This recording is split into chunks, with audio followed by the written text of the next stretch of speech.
喺清晨嘅寧靜中，喺夜晚嘅燈火下，每日與主同行，喺愛裏面與主相會。我係阿青，讓我哋一齊打開心靈之窗，讓神嘅話語成為亮光，指引前行嘅方向。勸勉以弗所教會的長老3，使徒行傳20章33至35節。我未曾貪圖一個人的金銀衣服，我這兩隻手常供給我和同人的需用，這是你們自己知道的。我凡事給你們作榜樣，叫你們知道應當這樣勞苦，扶助軟弱的人，又當紀念主耶穌的話，說施比受更為有福。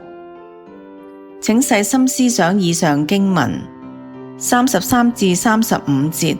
保羅述說自己嘅行為，目的係乜嘢呢？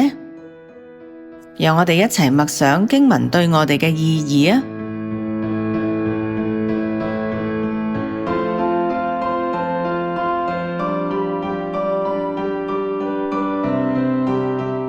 如果你正在做教會領袖，你亦都可能睇見教會中嘅兇暴豺狼，同起嚟講潑謬話嘅人。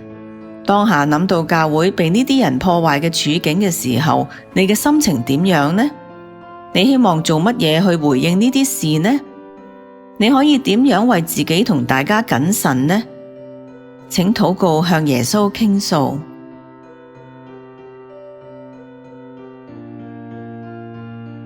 多謝收聽和諧頻道製作，每日與主同行。